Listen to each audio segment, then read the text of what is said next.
যারা বন্যা দেখতে ফেনী যাইতে পারেন নাই তারা একটু দেখে নেন ঢাকার বন্যা। আপনাদেরকে সৃষ্টিকর্তা সুযোগ করে দিয়েছে যে ফেনীর বন্যা এখন ঢাকায় বসে উপভোগ করবেন।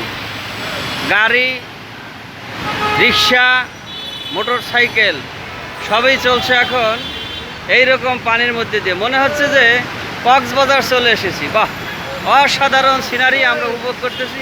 দেখেন যে কি অবস্থা, আহা হা, মনে হচ্ছে যে নদীর মধ্যে দিয়ে বাস চলতেছে। হ্যাঁ, দেখেছেন, এই হলো অবস্থা। এটি এখন বর্তমান ফকিরাপোল মোড় থেকে একদম দৈনিক বাংলা মোড় পর্যন্ত যাওয়ার যে রাস্তা, সেই রাস্তার দৃশ্য আপনাদেরকে দেখাচ্ছি। অনেকের ঘরের মধ্যেও পানি ঢুকছে, দোকানের মধ্যে। দোকানদার তার লেবু থিয়া কোথায় যে গেছে কিছু করার নাই।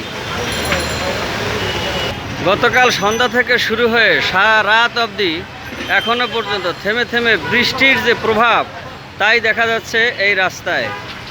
ভেবেছিলাম সকালবেলা হয়তো রাস্তাঘাট শুকনো থাকবে, কিন্তু না, এত পানির প্রেসার, থেমে থেমে বৃষ্টি যে এখনও মনে হচ্ছে নদীর মতো স্রোত এই পানির মধ্যে। তার মধ্যে দিয়ে চলছে রিক্সা, ভ্যান, গাড়িসহ অন্যান্য জিনিস। মানুষ হেঁটে চলছে ফুটপাত দিয়ে। রাস্তার যত ময়লা আবর্জনা সব যেন উঠে এসেছে এই ফুটপাতে। আমি যদি শুধু পানির মধ্যে ধরি, আপনার বোঝার উপায় থাকবে না এটি কি নদী নাকি রাস্তা। একটু যদি ঘুরিয়ে দেখাই, সামনেই দেখা যাচ্ছে আবাসিক হোটেল, চলছে টেম্পু, বক্সি হোটেল। আমি এখন যেখানে অবস্থান করছি এটি ঢাকার ফকিরাপোলের একটি রাস্তা, বক্সি হোটেলের ঠিক উল্টো পাশে।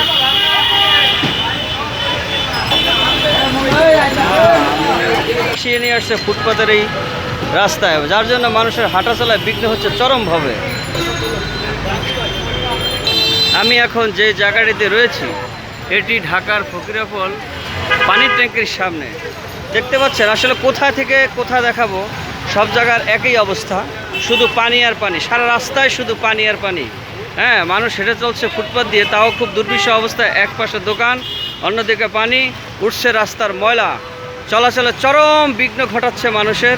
অফিসে যাতায়াতের পথে চরম বিড়ম্বনার শিকার হতে হচ্ছে আমাদেরকে। আমি জানি না, আপনারা হয়তো জানবেন না যে এই দুর্ভোগের শেষ আসলে কোথায়। সরকার আসে, সরকার যায়, কিন্তু আমাদের এই 1 ঘন্টা 2 ঘন্টা বৃষ্টি হলে ঢাকার শহর রাস্তাঘাট যে পানিতে তলিয়ে যায়, আসলে এই সমস্যার সমাধান আদৌ কি হওয়া সম্ভব কি না, কোনো সরকার এ বিষয়ে কোনো স্থির বা টেকসই কোনো পদক্ষেপ নিচ্ছে না।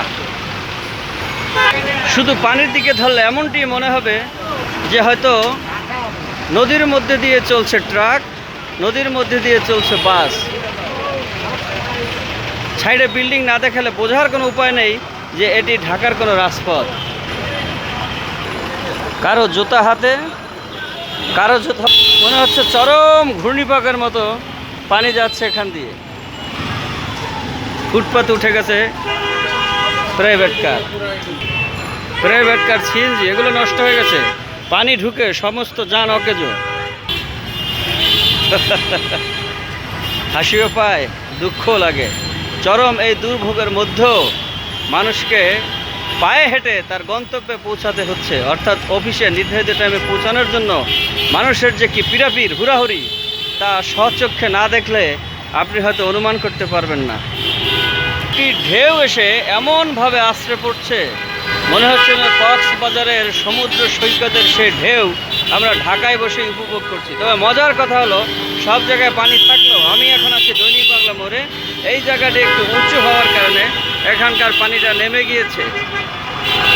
আমরা ইতিমধ্যে দৈনিক বাংলা মোড়ে পৌঁছেছি। আপনারা দেখতে পাচ্ছেন এই জায়গাটিতে পানি নেই, আপাতত পানি নেমে গিয়েছে। তবে এখানেও গতকাল সন্ধ্যায় দেখেছি হাঁটু সমান পানি। এই পানির মধ্যে দিয়েই আমরা আমাদের বাসায় পৌঁছানোর চেষ্টা করেছি।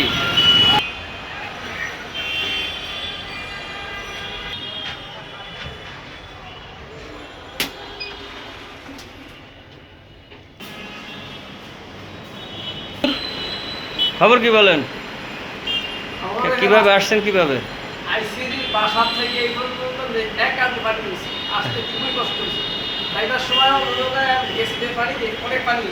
আচ্ছা, কয়টা আসছেন? ওরে বাবা, বিশাল একটা অবস্থা।